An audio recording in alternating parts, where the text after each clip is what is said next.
Hi, I'm Matthew. Welcome back to Kids Matter. Today, we're going to open our Bibles to the book of Jonah and learn about the story of Jonah. Before we get into the story, don't forget to like, subscribe, and turn on your notifications. Without further ado, let's get right into it. Jonah was a prophet of God who preached to Jews living in Israel.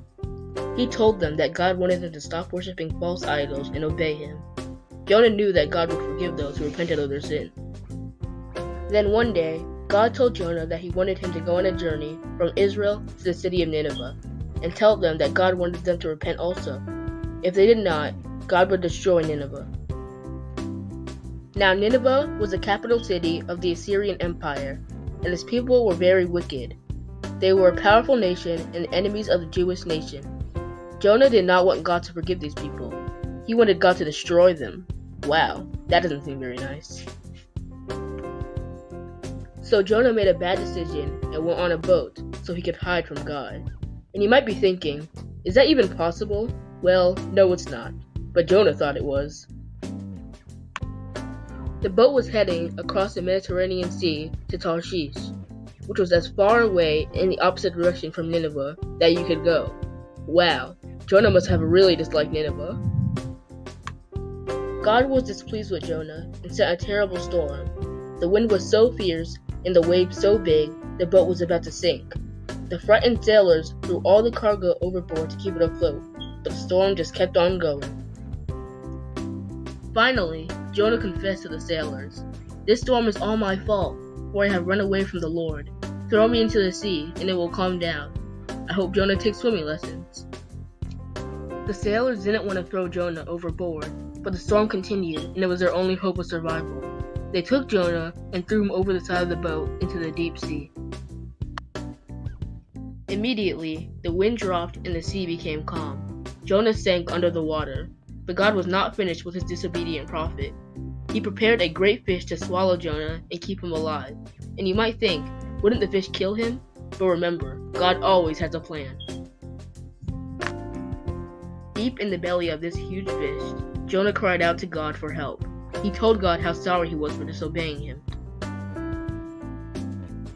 3 days and 3 nights later, the fish vomited Jonah up onto dry land. God had forgiven him and spared his life. Once again, God told Jonah to go to Nineveh and warn them that if they did not repent, then God would destroy their city. This time, Jonah obeyed.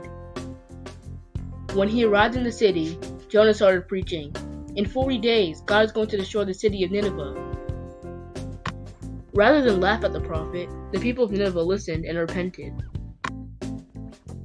Even the mighty king of Nineveh took off his fine robes, put on sackcloth and ashes, and begged God to spare them. God showed mercy to the Ninevites when they repented. This made Jonah very angry, because he wanted God to destroy these enemies of the Jewish people. "I knew you would forgive them," he complained to God. "That is why I did not want to come here and preach to them." Jonah went out to a hill overlooking the city and built a shelter. He watched and waited to see if God would destroy the city. That night, a vine grew up and it sheltered Jonah from the hot sun the next day. But the next day, God sent a worm to destroy the vine, and it withered and died. Jonah had no shelter from the hot sun and got very angry and sulked. "I wish I were dead," he bitterly complained to God. God replied, "You feel sorry for yourself when your shelter is destroyed, though you didn't plant or care for it? So why shouldn't I feel sorry for a great city like Nineveh, with its 120,000 people in utter spiritual darkness?" There are a few things that we can take away from this story. 1. We can't hide from God. 2. We should not be selfish with God's love. And 3. If we don't like fish, then we should always obey God. Thanks for joining us on Kids Matter. Don't forget to like, subscribe, and share this video with others. See you next time.